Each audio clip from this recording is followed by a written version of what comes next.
વડોદરામાં સાંસદ વિરુદ્ધ પોસ્ટર લગાવવાનો જે સમગ્ર મામલો સામે આવ્યો હતો, પોલીસે કોંગ્રેસના યુવા કાર્યકર હરીશ ઓરડીની અટકાયત કરી છે। અન્ય બે યુવકની પણ અટકાયત કરવામાં આવી છે। ધ્રુવિત વસાવા અને ફાલ્ગુની પણ અટકાયત કરવામાં આવી છે। પોલીસ મથક ખાતે પૂછપરછ માટે તેમને લાવવામાં આવ્યા હતા। ઇલીગલી અટકાયતને લઈ પોલીસ વિરુદ્ધ અરજી કરવામાં આવી છે। પૂછપરછ માટે રોકી રાખવાના કારણે કોંગ્રેસ દ્વારા અરજી કરવામાં આવી છે।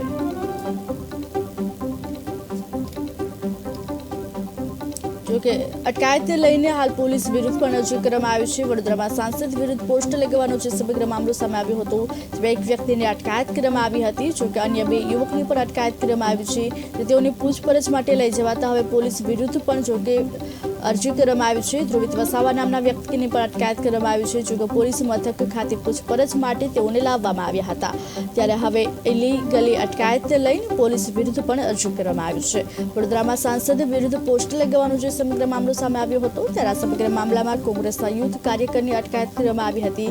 જોકે અન્ય બે યુવકની પણ અટકાયત કરવામાં આવી હતી, જેમને હાલ પૂછપરછ માટે લાવવામાં આવ્યા હતા। ગેરકાયદેસર જે અટકાયત કરી છે, 12 વાગ્યાથી લાવીને અત્યાર સુધી અટકાયત કરી છે, એ ઇલીગલ કસ્ટડી કહેવાય પોલીસની।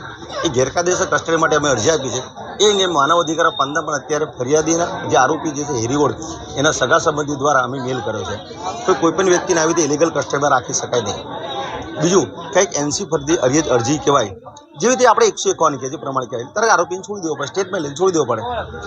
તો આ ઇલીગલ કસ્ટડી જે રાખી છે પોલીસે, એક ભાજપના ઈશારા પરથી, આજે ભાજપની જ્યારે પત્રકાર પરિષદ મેં જ્યારે સાંભળી, ત્યારે એ પત્રકાર પરિષદ મને ખબર પડી કે આ રીતનું આયોજન કરવામાં આવેલ છે। એટલે આ હીરોને ગેરકાયદેસર કસ્ટડીમાં જે રાખ્યો છે, ઇલીગલ કસ્ટડી છે, એ અંગે અમે લડીશું હવે।